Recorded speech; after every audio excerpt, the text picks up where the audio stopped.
Oke, assalamualaikum warahmatullahi wabarakatuh. Ini jam setengah 5 pagi. Tadi udah buat konten, tapi karena filenya ke 4K, jadi saya ganti dulu. Oke, lanjut ya. Jadi gini, kali ini saya akan menjelaskan barang-barang apa aja sih yang wajib teman-teman itu punyai ketika teman-teman itu memutuskan untuk merawat akuarium. Kita nggak ngomong ngerawat ikan ya, karena kalau ngerawat ikan saya yakin beberapa teman-teman sudah bisa, tapi kalau untuk ngerawat air saya yakin teman-teman belum juga bisa. Intinya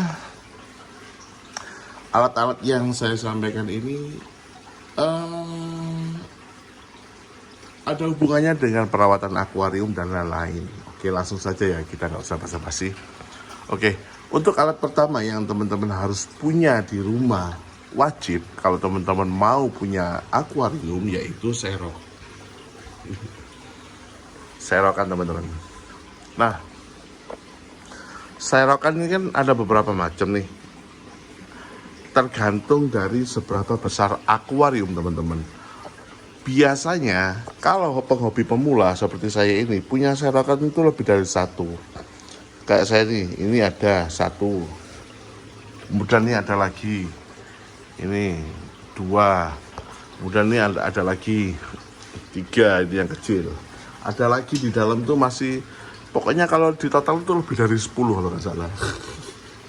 Beneran, serokan itu berpengaruh. Saran saya, pengaruhnya kan tergantung ukuran ikan dan jenis ikan yang kita punya. Nah, kayak serokan saya yang ini, yang gantung ini kan kalau dipakai untuk menggiring ikan, tuh kan, ini agak besar. Jadi ini sama yang tadi tuh, kalau misalnya ikannya nggak kena itu digiring gitu lah. Paham kan maksudnya kan ya? Biar ininya masuk ke serokan yang satunya. Kenapa harus digiring? Soalnya ikan tuh kadang ada yang gesit. Jadi menangkapnya itu perlu 2 serokan. Tapi kalau untuk ikan koki yang saya punya sih insya Allah 1 serokan aja cukup. Nah, serokan itu makanya penting buat ngambil barang-barang yang di dalam juga. Mungkin kalau akuarium teman-teman di outdoor mungkin ada daun-daun yang jatuh, itu juga perlu serok untuk ngambil barang yang terjatuh di dalam. Nah, ukuran serok sendiri tergantung besar dan dalamnya akuarium teman-teman. Nggak mungkin dong akuarium teman-teman ukurannya 20 cm tingginya tapi pakai serok yang panjang gini kan ya bisa saja, tapi kan lumayan ganggu. Ini kan kalau nggak salah sekitar 70 cm ini. Itu kan 70 cm lebih dikit. Ya mungkin 72 cm lah. Kenapa saya pakai serok ini? Satu, ini halus. Kainnya seroknya ini halus. Dulu sih sering pakai yang kasar itu, tapi sekarang pakai yang halus karena ya gimana ya, dapatnya yang halus dan juga yang stainless, kalau nggak gitu yang alumini, supaya bener-bener awet teman-teman. Soalnya kalau pakai yang bahannya itu besi itu nggak awet, kadang sering itu berkarat. Makanya buat teman-teman tuh saran tuh punyanya yang alumini atau kalau nggak gitu yang stainless sekalian, biar bagus dan kualitasnya juga bagus juga, intinya gitu. Nah, kalau saya yang kecil ini kan ada ikan di sini, di filtrasi saya yang sebelah sini kan ada ikan. Jadi untuk ngambil ikan yang di sini saya pakai serok yang kecil. Kalau pakai serok yang panjang ini kan ya sulit juga mau ngambil. Makanya kita perlu beberapa jenis serok di akuarium kita.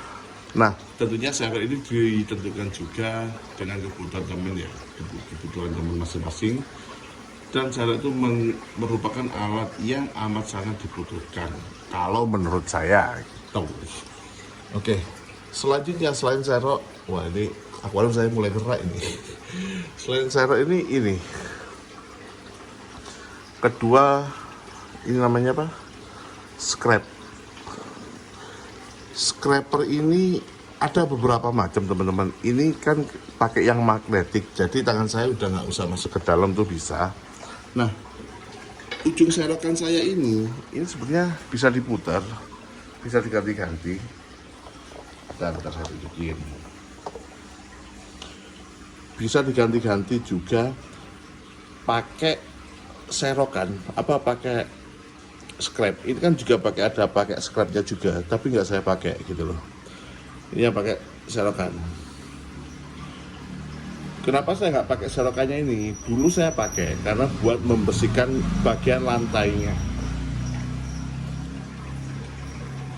Jadi lantai-lantai yang di bawah sini itu saya bersihnya pakai scrap yang dari serok ini.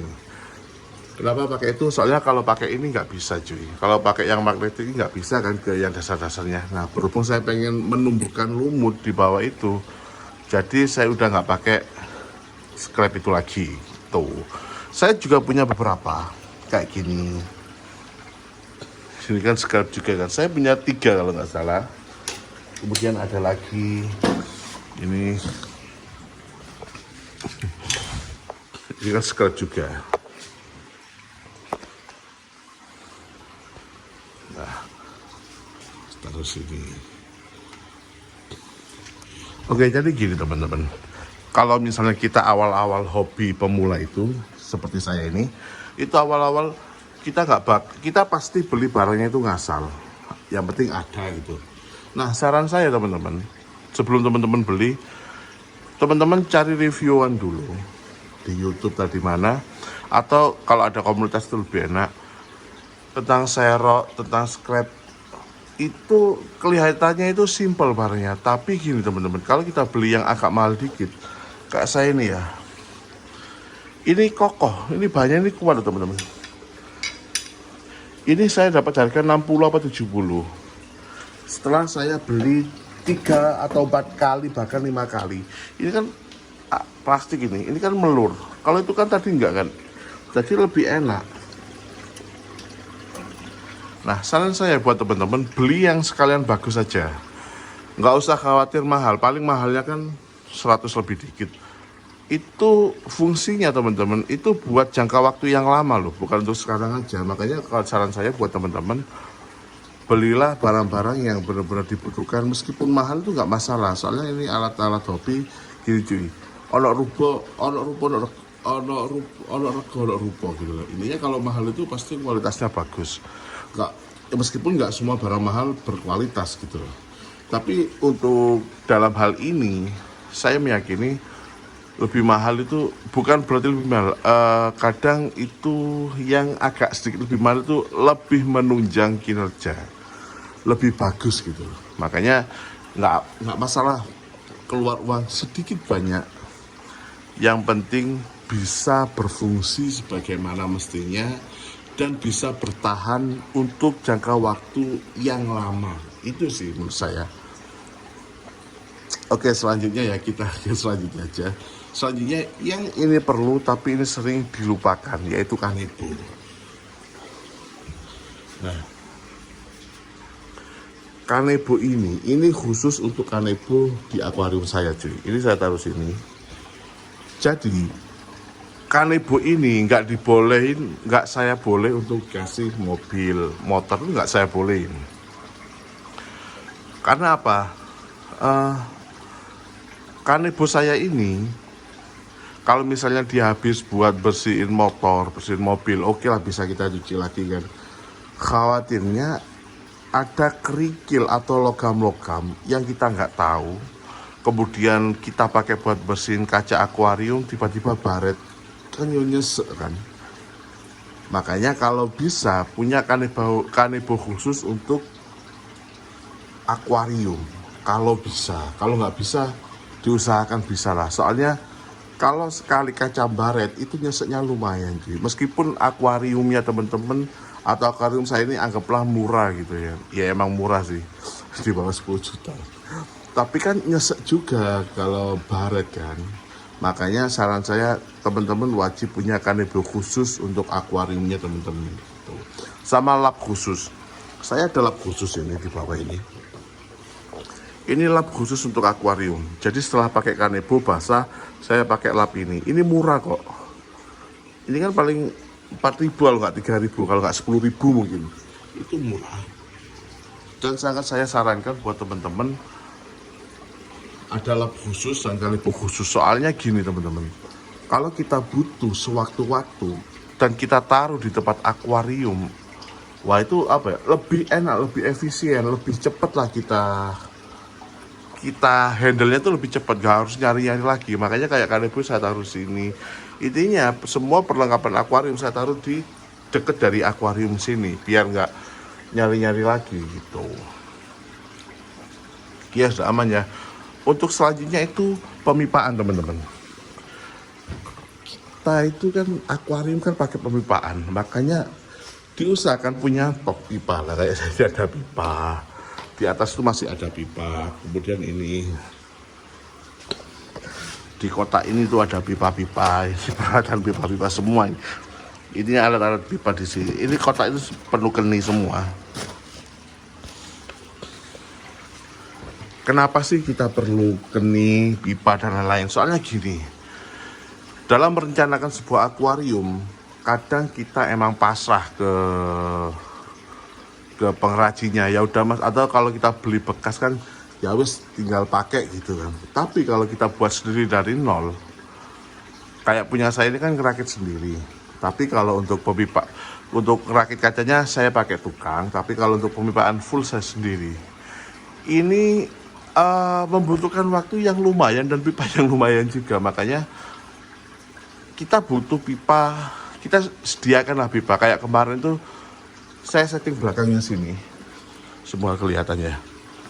Oh nggak kelihatan sih. Intinya pipa itu yang awalnya langsung dari belakang itu langsung ke bawah sini, miring sini, itu saya rubah jadi lurus dulu baru ke bawah. Soalnya kalau langsung gini itu ngorok, makanya saya lurusin dulu langsung ke bawah. Itu sekarang alhamdulillah udah nggak ngorok. Nah itu kan butuh pipa lagi. Nah bisa kalau kita ke toko bangunan kan, atau sekarang online kan bisa. Tapi kalau di rumah ada stok kan bisa langsung digarap di hari itu juga. Itu kan lebih memudahkan. Makanya saran saya buat teman-teman semua, punyalah stok pipa di rumah, stok keni dan lain-lain, supaya kalau misalnya kita punya ide, kita langsung bisa eksekusi gitu. Saran saya sih begitu. Oke, selanjutnya ini cuy, selang. Selang ini pun saya juga punya beberapa. Ini yang 3/4, terus ini yang setengah inch, ini yang setengah, kelihatan nggak? Sama yang di atas, di lantai atas itu yang 1 inch. Kenapa saya punya beberapa? Jadi gini, akuarium saya kan airnya kan lumayan, debit airnya sekitar 700 kalau kita hitung sama filtrasinya, sekitar 700 lebih dikit atau 600 lebih dikit gitu aja. Itu kalau nguras pakai ada sistem filtrasinya wet dry apa itu, kalau di belakangnya itu enak. Nah saya itu nggak ada pakai sistem itu, nggak ada. Makanya kalau teman-teman buat akuarium, usahakan ada semacam pemipaan yang bisa untuk air keluar, jadi teman-teman nggak usah nyedot lagi, itu lebih enak. Tinggal nyambung selang aja ke tempat pembuangan, itu lebih nyaman, lebih enak sih menurut saya. Tapi kalau saya sih nggak pakai, saya lebih ke nyedot. Kenapa punya 3 selang dengan ukuran berbeda? Soalnya gini, kadang nyedot pakai 1 selang itu lumayan lama kan. Nah saya itu biasanya, saya kan kalau lagi nguras kan kadang ikannya itu nggak saya ambil, saya biarin aja. Tapi meskipun ini jarang nguras ya, kalau saya kan kalau nguras kan biasanya ekstrim banget, sampai 20 cm apa, sampai 10% kadang airnya, beneran sampai 10% sampai ikannya kelepek-kelepek gitu. Kalau dulu pas lagi ekstrim, kalau sekarang udah enggak sih. Kalau sekarang tinggal nambah debit air, nambah 1 galon 2 galon gitu aja kan sekarang. Kalau dulu tuh bener-bener gitu saya habis gitu, habis kuras total, bersihkan kaca dan lain-lain, langsung isi lagi. Biar cepet ngurasnya, yaitu saya sedot 2-3 selang. Dulu itu gitu. Makanya saya punya 3 selang. Dan juga selangnya kan diukur sesuai dengan panjang pembuangan atau pengambilan air kita. Kalau saya kan sekarang alhamdulillah udah pakai air galon. Jadi galonnya tinggal nyemplungin aja ke filtrasi atau ke atas ini gitu guys. Jadi selang itu penting. Pertimbangkan selang yang ukurannya yang sesuai dengan akuarium teman-teman, sama teman-teman mau seberapa cepat selang itu tersedot gitu. Tentunya ini fleksibel ya, tergantung teman-teman masing-masing. Tapi kalau saya sih pakai 3 selang. Dan juga kan filtrasi saya ini kan mau nggak mau ini kan harus nyedot, soalnya nggak ada lubang di sam filter. Makanya dulu itu sempat mau dikasih lubang, tapi tukangnya itu bingung, Mas ini pakai lubang terus buat apa gitu kan. Akhirnya biar ya udah Mas nggak usah wes gitu wes, nggak saya bolehin ya wes, akhirnya nanti dibongkar. Padahal kalau ada selang kan enak. Untuk kotoran-kotoran di chamber pertama ini kan lebih mudah ngurasnya gitu. Nggak usah nyedot-nyedot gitu. Tapi waktu itu ya gitulah. Jadi kalau sekarang misalnya saya pengen nguras ya kayak kemarin itu ya nyedot pakai selang saya. Nyedot habis baru bersihkan, selesai baru isi lagi gitu. Selanjutnya apa ya? Lem pipa itu butuh juga, sama peralatan pipa. Saya di sini ada peralatan lengkap, tapi maaf nggak saya buka ya, males juga. Ini peralatan pipa ini lumayan lengkap juga teman-teman. Lem pipa ini ada gergaji juga, ada gerinda. Saya itu bukan tukang, tapi saya punya alat-alat itu. Soalnya apa? Berpikir kalau misalnya saya pengen ngerubah saat itu juga, jadi saya bisa gitu. Dulu pakai gergaji biasa, sekarang udah pakai gerinda kan. Itu saya nabung dulu. Gerinda kan beli gerinda yang murah itu, yang 100 ribuan kan ada itu. Saya beli gerinda itu aja, yang penting ada. Sama bor itu beli saya demi akuarium ini. Awalnya demi akuarium, tapi ternyata sampai sini alhamdulillah dibutuhkan juga untuk kebutuhan rumah tangga. Makanya untuk beli alat-alat itu kita nggak ada ruginya, menurut saya sih gitu. Jadi akuarium ini hobinya itu juga butuh juga untuk rumah tangga gitu. Selanjutnya apa lagi ya? Mungkin itu saja ya. Pemipaan sudah, itu sudah. Colokan ya. Colokan listrik itu juga butuh teman-teman. Colokan listrik itu kita butuh. Kadang itu panjangnya kan ya tergantung panjang colokan kita ke akuarium, jaraknya kan. Kalau deket sih enak. Saran saya teman-teman, pakai colokan yang bagus. Pakai kabelnya juga yang bagus. Jangan pakai yang murah teman-teman. Saran saya sih gitu. Kembali lagi, hobi kita kan bukan untuk setahun, 2 tahun. Kalau bisa kan untuk 3, 4, 5 tahun ke atas kan. Makanya kita perlu investasi dana untuk memperbagus. Nah, intinya safety-nya dulu diutamakan. Dan untuk, nah kalau saya kan kalau di sini, kenapa sih pakai kabel yang bagus? Kalau nggak pakai yang bagus cuy, ini gampang terbakar loh. Kalau gampang terbakar kan terjadi korsleting listrik kan gimana? Kan sayang juga. Makanya nggak usah ragu lah, beli aja yang benar-benar bagus kalau menurut saya sih. Kabelnya yang bagus, saklarnya yang bagus, colokannya yang bagus. Soalnya nanti yang nancep kan pompa, lampu UV, terusan lampu lampu akuarium, lampu celup dan lain-lain. Itu kan juga butuh butuh alat yang benar-benar bagus. Kalau kita asal pasang kan ya sayang juga gitu cuy. Selanjutnya sih kalau udah punya akuarium gede ini, usahakan teman-teman itu punya akuarium cadangan buat karantina. Kalau saya sih pakai bak hitam ini. Teman-teman tahu lah ya, bak hitam, maaf gelap ya. Karena apa? Ya saya kan nggak punya akuarium kecil saya bawa ke kampung semua. Jadi kalau misalnya ada ikan saya sakit, ya saya campur. Kalau nggak itu saya taruh di filter gini. Nah kalau ada ikannya sakit, kita nggak punya akuarium, kita lumayan kelimpungan loh cuy. Kita bakal bingung, waduh naruh di mana, di karantina di mana gitu kan. Makanya saran saya punyailah akuarium cadangan atau bak penampungan buat karantina ikan kalau misalnya terjadi apa-apa. Gitu cuy. Sama gini, punyailah beberapa alat-alat cadangan, misalnya kayak yang penting-penting kayak pompa filter. Itu pompa filtrasi itu penting. Ini kan alat-alat saya ini, pompa ini ada di sini. Pompa, aerator, lampu UV itu ada saya cadangannya. Jadi kalau misalnya sewaktu-waktu dadak mati, seperti video saya, teman-teman lihat deh video saya yang tiba-tiba sering mati lampu, ternyata kendalanya dari pompanya, akhirnya pompanya saya ganti, alhamdulillah sampai sekarang udah normal kembali kan. Nah kalau masalah kayak gitu kan, kalau kita nggak punya pompa mesti nunggu besok pagi kan. Nah Masa kita mau biarin ikan kita sampai besok pagi tanpa pompa? Nah kalau mati kan sayang cuy. Seperti kejadian saya waktu pindahan dulu kan tiba-tiba mati semua ikan saya itu. Jadi kan ya sayang banget. Kalau bisa adalah pompa untuk ganti kalau misalnya suatu saat, ya buat cadangan aja lah. Soalnya kita nggak pernah tahu kapan pompa kita akan rusak, gitu aja. Ya wis, mungkin itu saja vlog kali ini. Mungkin ini terlalu panjang ya, nggak apa-apa lah. Kalau misalnya ada yang kurang, silakan teman-teman komen di kolom komentar. Perlunya apa lagi, ditambah apa lagi, jadi biar nantilah ditambah sendiri kira-kira apa yang kurang dari penjelasan saya. Ya wis, terima kasih teman-teman sudah menonton. Silakan di-share video saya ini. Terima kasih. Semoga sukses teman-teman semua. Amin amin Allahumma amin, dan sehat selalu. Amin. Ya wis, gitu saja. Terima kasih. Assalamualaikum warahmatullahi wabarakatuh.